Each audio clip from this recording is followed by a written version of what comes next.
So I don't think I've met many of you until about 10 minutes ago when I kind of come storming in the room and like, hiya, I'm here. But this is me in a nutshell. Before COVID, when I was about 3 stone lighter, I think. I think we've all been there. So in a nutshell, I have done a degree in criminal justice studies with psychology, and the things I specialise in, and it sounds really doom and gloom actually, domestic abuse, substance misuse, mental health.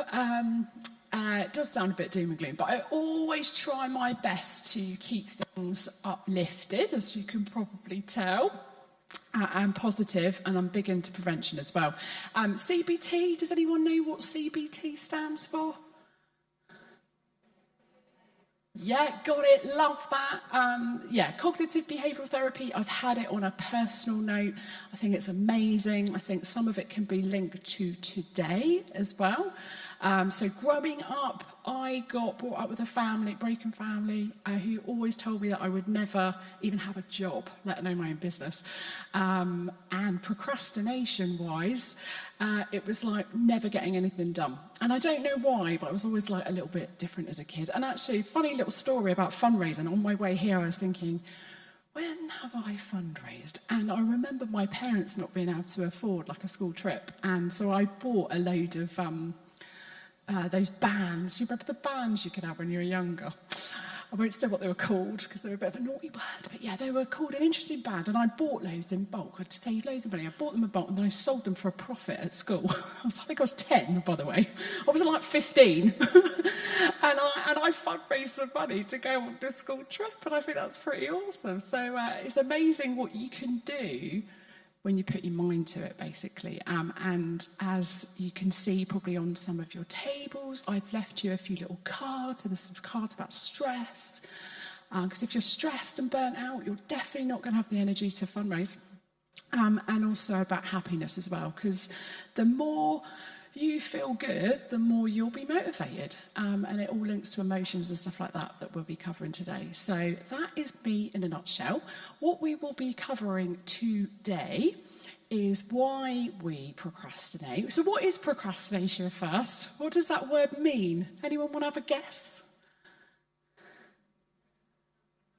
Yeah, brilliant. Yeah, just don't get round to it. How many times we get distracted all the time? And we'll be looking at those things that what they call steal our focus. And there's been quite a lot of academic research done lately about things that distract us, because we all have them. Then there's a big link between procrastination and emotions, and that's where my CBT bit of information is going to come in, hopefully. And then 10 life hacks to get you motivated. And obviously for the purpose of today, it is about fundraising, but it can be applied for any area of your life, okay? So I just want to chuck that out there, because when I do training, I always think, how can it benefit other things other than what I'm supposed to be doing?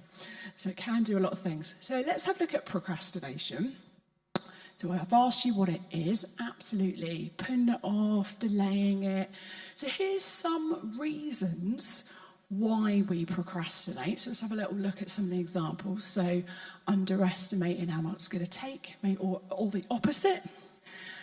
Sometimes it is about poor time management, or just not. We're not all naturally really organised, are we? Like I'm OCD, so OCD organised, but we're not all like that.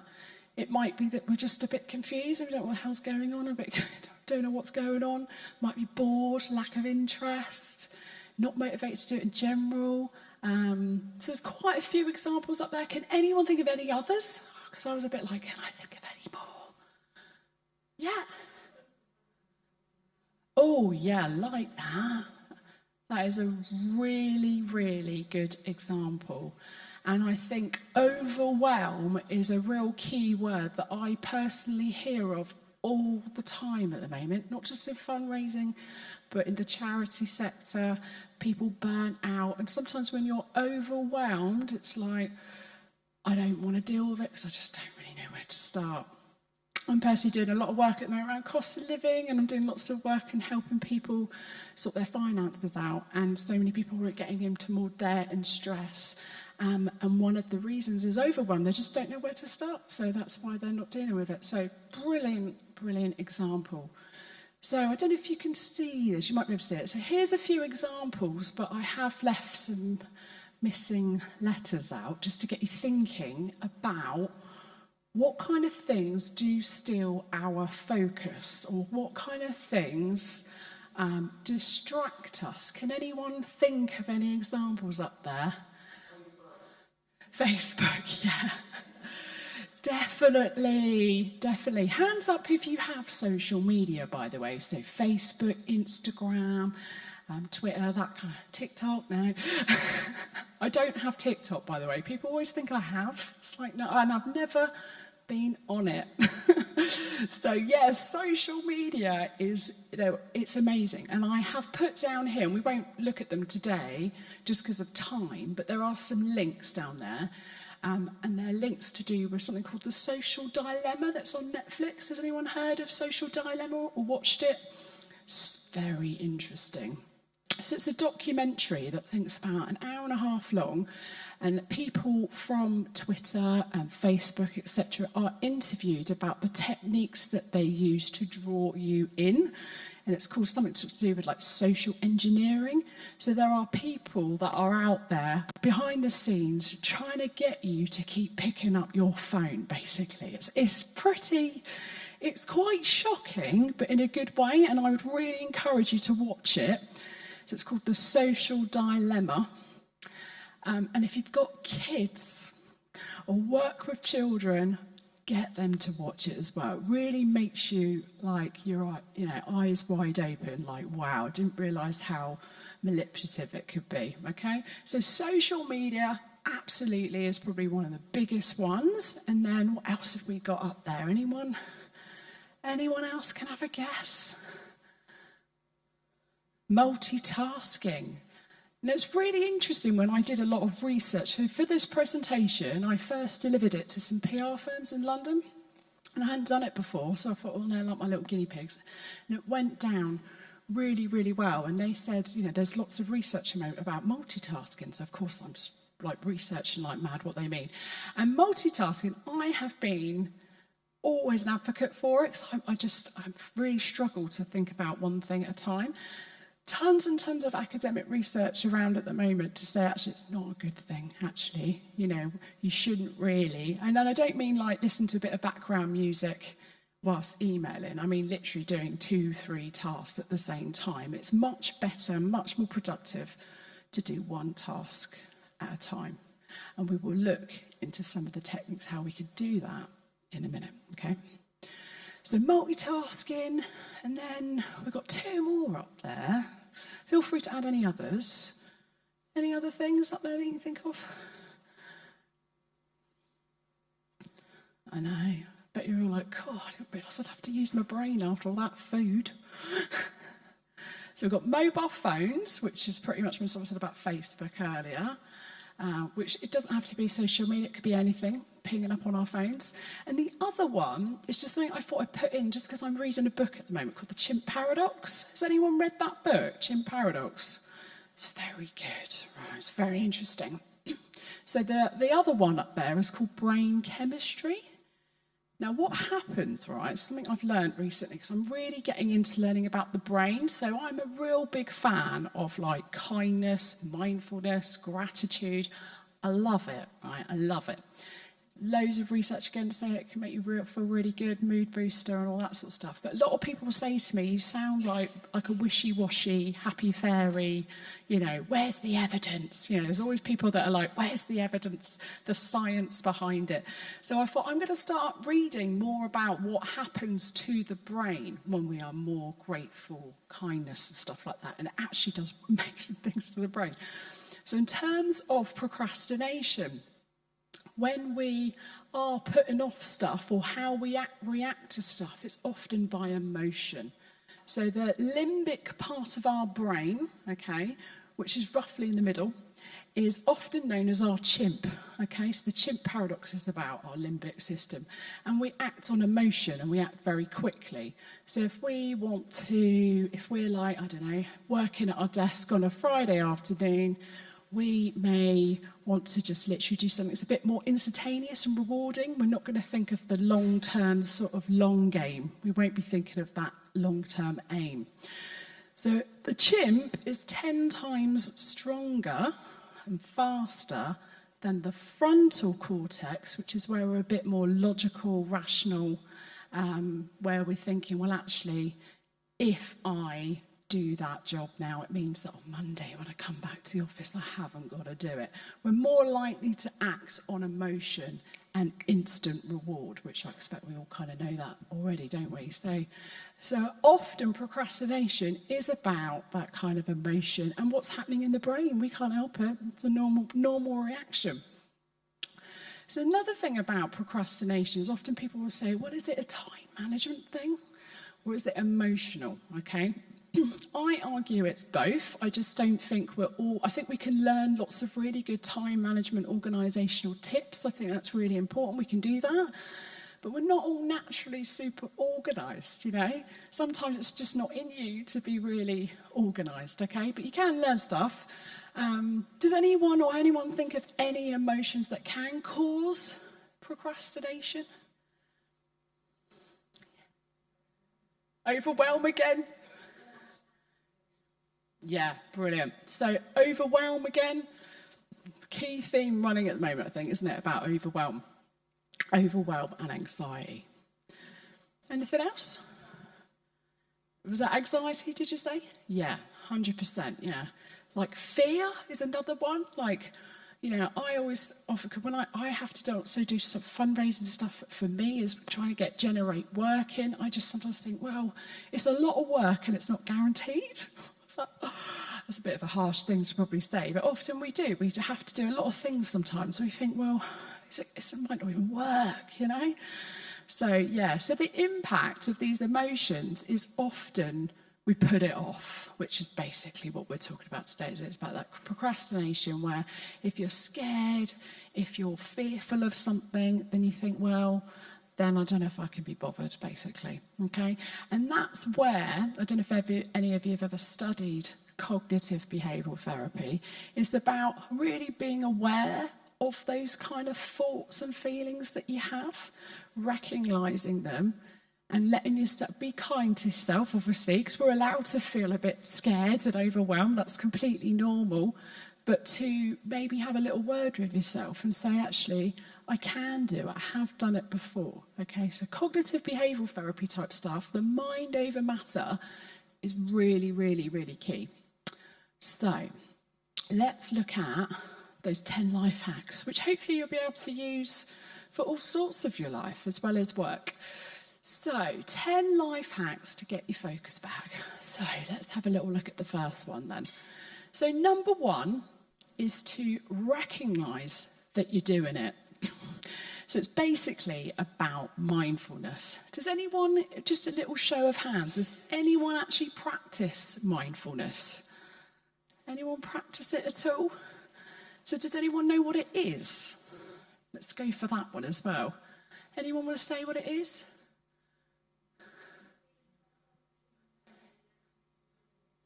Yeah, love that. Yeah, being in the moment. There's a really lovely quote, actually, by, I think his name's like Laz Yao. I think that's how you say his name. He's like a former monk. And he says that when you are depressed, you're living in the past. When you're anxious, you're often living in the future. And then when you are at peace, you're in the here and now. And that's really quite interesting. Think about, like, sometimes when we dwell on stuff, we think, oh, you know, that happened. You can't change it. It was in the past. So we're supposed to let it go. Easier than said than done. But it was in the past. And then thinking about anxiety, we often, when we're stressed, we often will think about the future. We're thinking that we often make, and this is quite interesting, I do it all the time, I'm really guilty of it. We make predictions about what we think is going to happen. We think, you know, it's like being in traffic, right? I was in traffic on my way here and I needed to do a few stops. I live about an hour away, but I had to do a few stops on the way. And the traffic was just not great. So the chimp part of my brain, right, the limbic system, went from 0 to 100 incredibly quickly and was like, I'm going to be late, it's going to be a nightmare, I won't know where to park. Because I have to admit, I get a bit stressed about parking, right? Especially in Winchester, it stresses me out. So it's like, haven't had great experiences in the past. It makes me like have anxiety like crazy.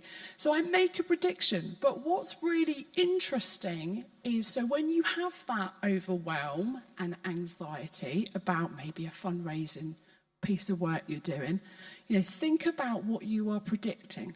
For example, it could be, well, what's the point? I'm not going to get it anyway. Make that prediction, come back to the prediction to see if you are right or not. Because most of the time, we're not right.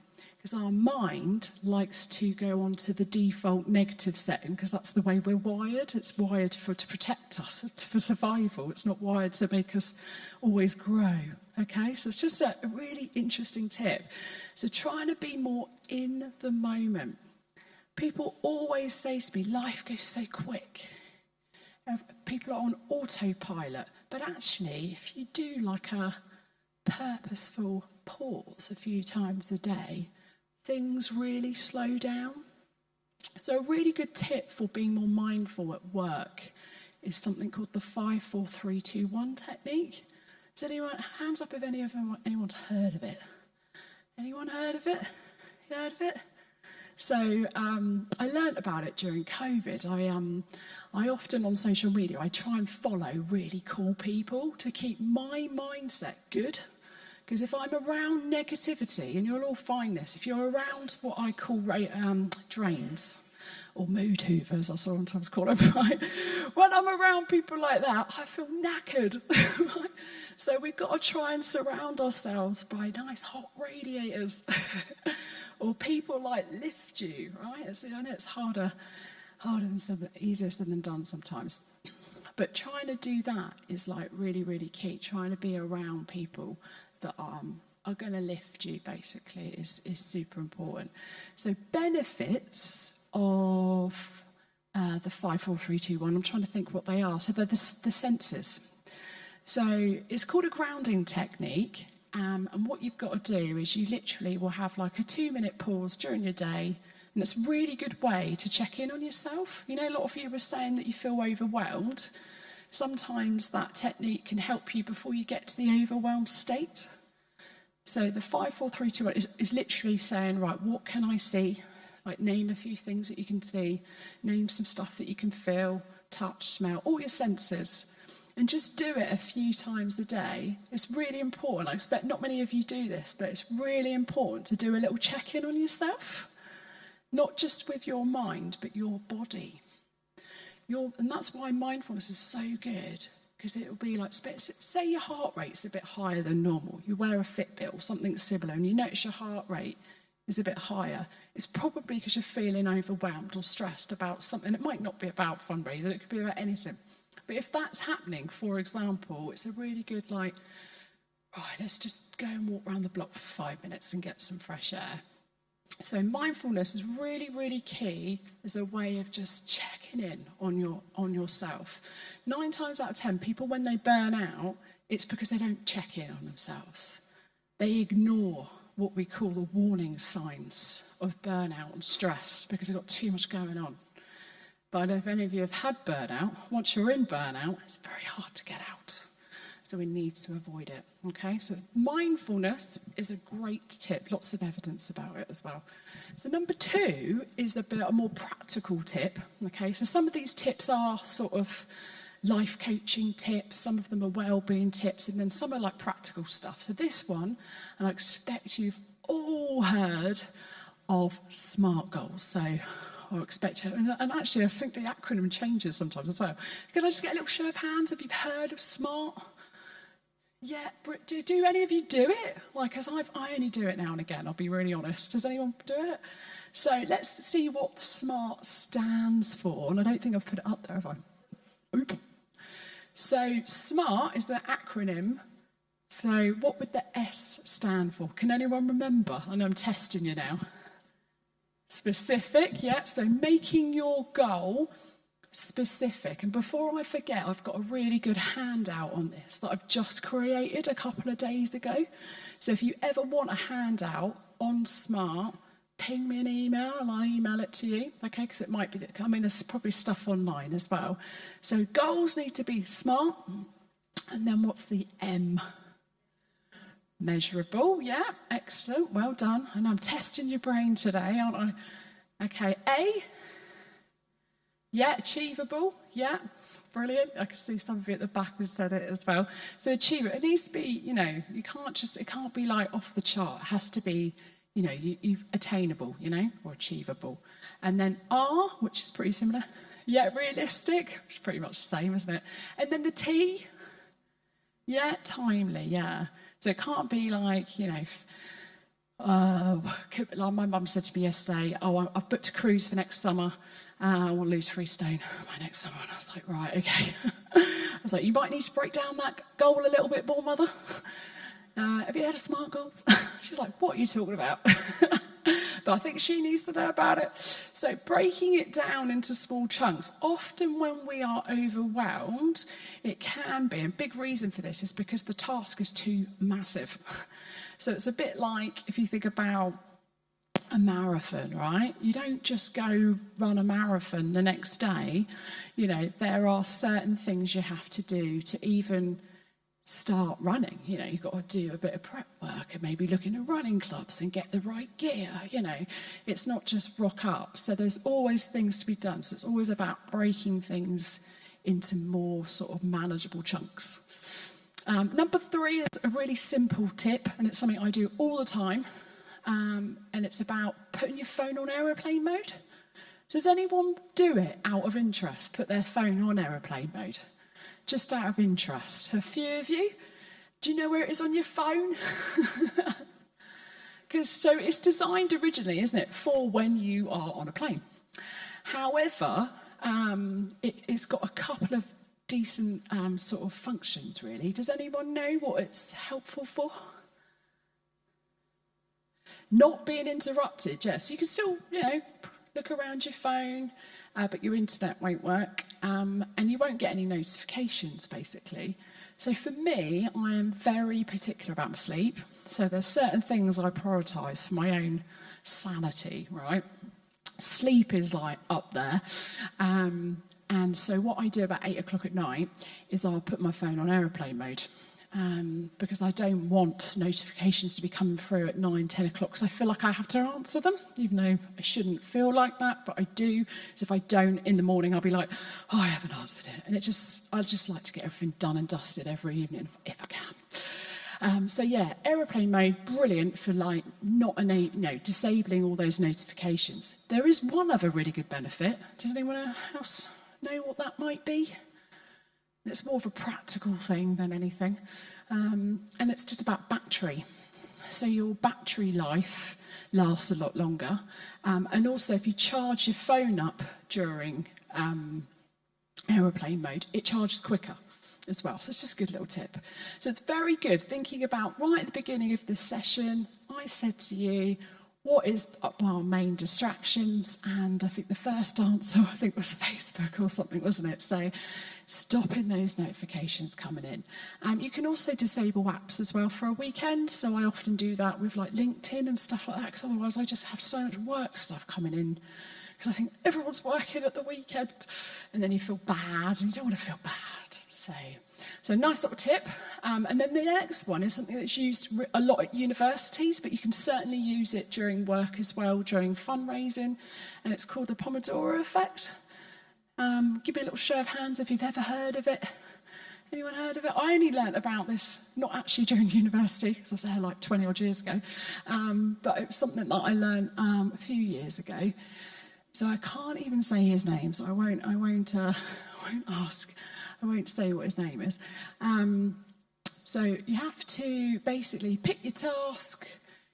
Again, it's like setting your time in different chunks, and it's a good way of getting stuff done. In fact, I did it quite a lot during COVID, because I found I was just working from home like all day, every day, and I would get distracted and bored. So it's pick a task, set your 25-minute timer, and then work on that task till it's done. And then have a break, and then repeat, and then every 4 you have a larger break, basically. So it's quite good if you have to be quite disciplined. Now, I don't like being disciplined normally, but now and again, I expect you all get it. Do you ever get like last minute jobs? People are like, I've had it recently where someone said, oh, I found a really good funding grant that you could apply for. And I'm like, amazing. And I was like, when do I have to apply for? And he says, you've probably got to do it by next Friday. And I don't know if many of you have to fill in forms. Yes, I expect for fundraising, you have lots of lovely forms to fill in around grants and all the rest of it.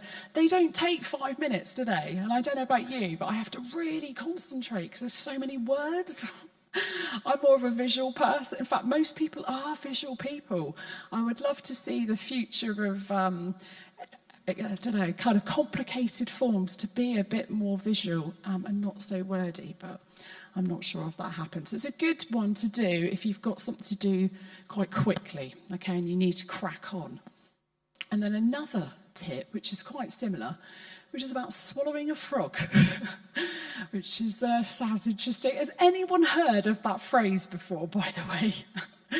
So I've learnt about it in business coaching, and I thought I would share it with you because it's quite a good thing to do.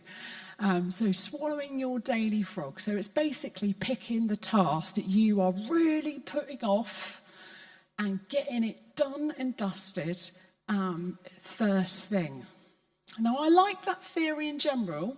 However, not everyone is a morning person. So from a practical point of view, you might be sitting there thinking, well, I could do it in the morning, but I'm more of an evening person. All right, so play to your strengths. I definitely am a morning person. By the time it gets to 4 o'clock, my brain almost like shuts down.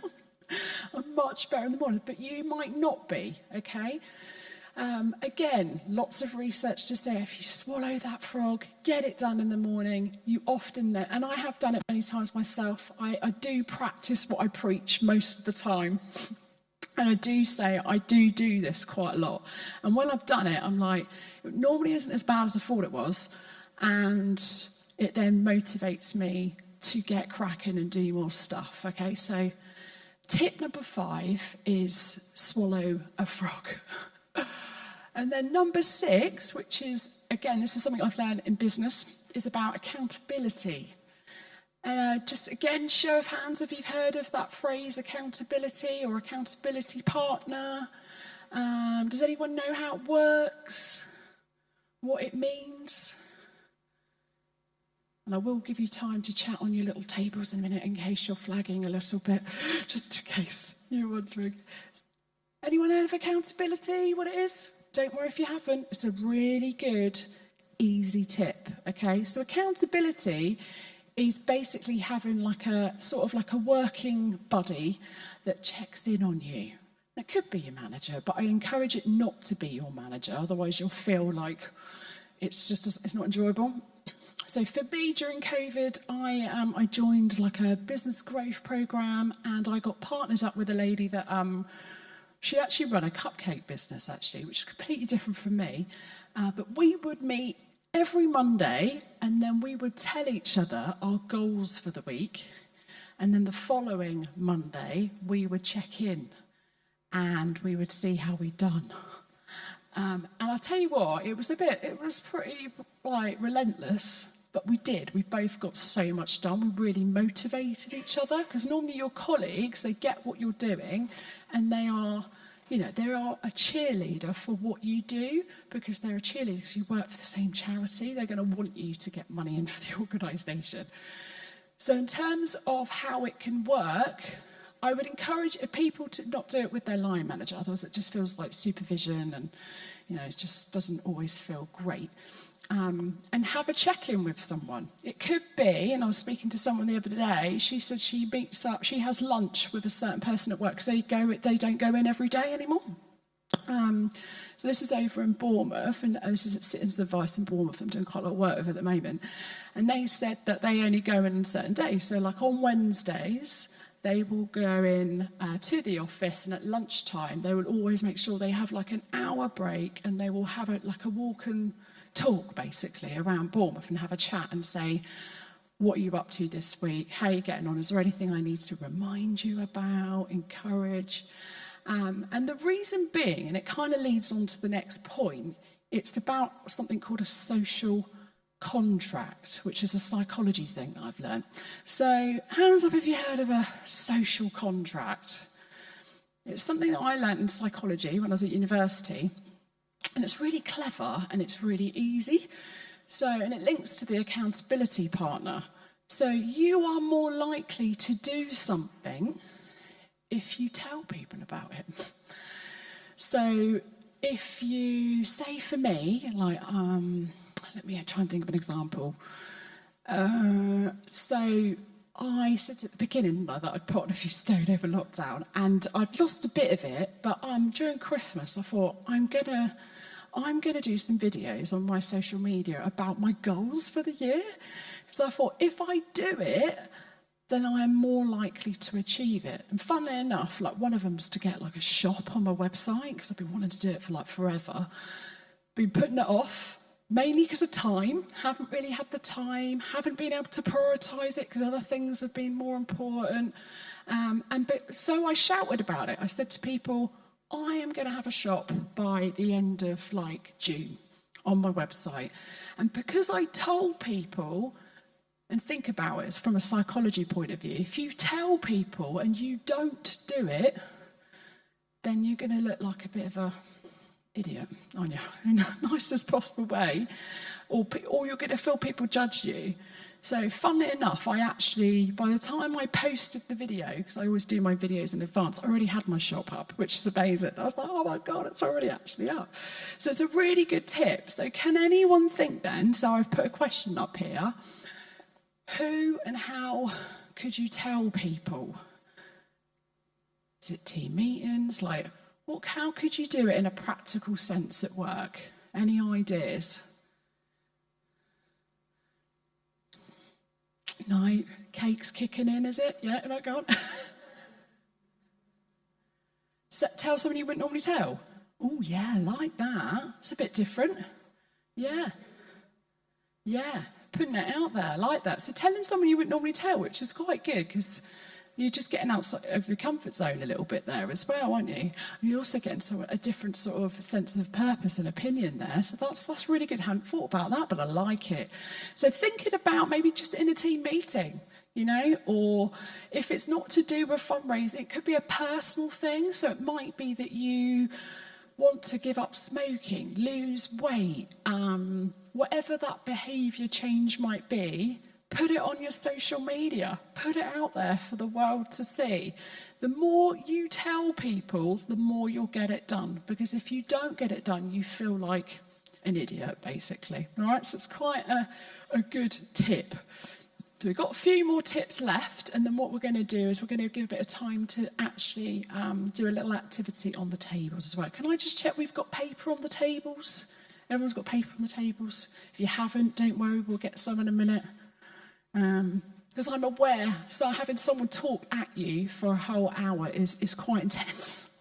So I am going to talk for the next sort of 10 minutes, and I'm going to give you a chance just to have a little 10-minute catch-up on your tables, okay? So, number 8. So we've only got a few more tips left. And hopefully you're getting at least one tip out of this. At this point in the presentation, it's super important for me to tell you that you're not going to love every tip. And in fact, to do your job, you probably do some of these tips already, because it's not exactly an easy role in fundraising, is it? Like, it's a challenging time at the moment. We get told we've got to work together with all these charities, but then we're in competition all the time. So, it's hard work. So give yourself some slack and tell yourself you're amazing, okay? Because you're all doing a really, really good job. So some of these tips, you'll do them already. Hopefully you'll learn at least a couple of things that you didn't know before. So number 8 is have breaks, right? So again, don't eat at your desk. How many people do that? So hands up if you eat at your desk. Who wants to admit it? Yeah. I do it all the time, unless I'm eating something really nice. And then I don't, because I really want to enjoy it. It's a really good tip, actually. Think about the weight loss thing. It's a really good one if you want to lose weight, or if you eat something nice, to be mindful and eat it mindfully. Because if you don't, your brain thinks you haven't had it. So it's like when I have a cake, I try not to eat too much sweet stuff at events like this. I try, right? Because I haven't really noticed I've eaten it. So when I get home that night or the next day, I fancy something sweet. And then I think, oh, but I had something sweet yesterday. But then I don't really remember it, so it doesn't really count. Kind of does, but... So yeah, having breaks is really good to recharge your brain because you just can't think of stuff all the time. I know for me, if it takes me longer than 10 minutes to write an email, like a fairly normal email, that to me is a bit like a warning sign that I need a breather. How many times have we sat there and we've stared into space, we've wondered about our holiday, our weekend, what we're having for dinner, and it's because our brain needs to have a recharge. Get outside, even if it's like, not maybe the best area, still getting outside and getting some fresh air, and then you'll get back and you'll get more stuff done, basically. So, eating at our desk. We're all guilty of it, I think, but in an ideal world, we shouldn't be doing it. Number 9, which is about visualization. Hands up if you've ever heard of the term visualization or manifestation. Ever heard of any of that? So it's something that I'm well into. I love it. And that's not my vision board up there. In fact, I should have put my vision board up there because during lockdown, I actually created a vision board of what I want my life to look like over the next few years. And it's pretty good. So I put on there like a picture of turtles because I've always wanted to swim with turtles. And I did that last year, so that was really cool. I put characteristics of my perfect partner. Found my almost perfect partner. He actually hit 8 out of the 10 characteristics. That's not bad, is it? He was a bit stumped. He was like 6'5". Never going to be a 6'5" bloke. So I'm like, well, I asked the universe. I almost got it. So what else did I put up there? Oh, really funny story. I put a picture up of Lord Sugar on The Apprentice. And I'm not really allowed to talk about it, but I did all right a couple of years ago. Got to the last 100 because I was really visualising going on that programme and meeting him and all the team and stuff, and loads of other amazing stuff. So thinking about your job, your fundraising goal. So it might be with the vision board. It doesn't have to be anything like millions of pictures. It could be that you've got just like a little visualisation next to your laptop or where you work, even a picture on your work phone, whatever it is. I'll tell you something, a really good one that I do is on my screensaver for my phone. So obviously if you've got a personal phone and work phone the same, you might want to do that. But if you've got just a work phone, have as your screensaver maybe a picture of what you envisage what life will be like for your charity if you get X amount of money. So it could be that you get a cheque and you write out the cheque for the money that you've applied for example, and with the date. So, things like that. And then visualization is just trying to make things a real reality in your head. And again, loads and loads of stats to say the more you visualize wanting to do something, the more it will come, the more it will happen. So you can do it with fundraising, you can do it with whatever you like. So then the last one, and this is where I just want us to have sort of 10 minutes really. So I'm just going to explain what it's about, and then I'm just going to give you sort of 10 minutes on your tables, just have a little chat, have a little break from me, and then I'll bring it back just for some closing remarks before we have a break, okay? So the last one, which is about fueling your tank, okay? This is a lovely little opportunity, really, for you to have a moment to think about what do you do to look after yourself, right? I have to bring in a bit of well-being in because it's so important. It's amazing how many people at the moment are really knackered, really exhausted, really, like we've used the word overwhelm a few times today, haven't we? Like, That's really, it's like not uncommon at the moment, is it, to just feel burnt out, okay? But we've got to look after ourselves because, the more we look after ourselves, then we can do well in life, basically. So I'm going to explain a little analogy for you. So without fuel, your car will break down, yeah? So I know for me, and my car's literally, I've got a very poorly car at the moment. Definitely need a new one. And any car, when it's in the red, it doesn't work as well, does it? Okay, I know mine literally hardly works at all. As soon as it gets to about a quarter of a tank, it's a bit poorly, right? And it's a bit like us, right? Like if your tank, your body, if you like, your body and your mind is pretty empty, how well do you perform or function? Okay, not very well. So I want you to have a little think about what your fuel is. And it'll be very different for all of you. So I know for me to function, I need like a good sleep. I need to be able to see the beach. I love seeing the beach, really good for my well-being. I love podcasts. I like to see my mum. Like I need to do a bit of walking and exercising. I do all sorts of really crazy stuff, but it doesn't have to be anything crazy, right? I want you to think about your fuel, and if you're stuck for tips, you can always look at the postcards for some inspiration. You've probably got a few of these on your table. One quick question, though, before I do let you chat. How much of the tank should be filled up, do you think? How much fuel should we be aiming for? Do you think half a tank, full tank? 3/4? What do you think we should be aiming for? Any ideas? Aiming for full? In an ideal world, wouldn't that be nice? But I want you to have a think, and you don't have to share or anything like that. It's just a really lovely opportunity for you to think, how full are you at the moment? The reason I say this, right, is because it's all about resilience, right? If you've got a full tank, you are more likely to deal with change and adversity and any stress curves, balls that come in your life, okay? And let's face it, who knows what's around the corner? We don't know. And I don't mean that necessarily with the economy. It could be in your own personal life or working life, okay? If you're full, you will probably deal with those changes quite well. However, if you're in the red, and things happen to you outside of your control, okay, and what I mean by that is like maybe a bereavement, boiler packing up, like lots of not very nice things, you will not deal with those things very well because you are in the red and you're not looking after yourself, okay? So I don't want you to feel like I'm lecturing you.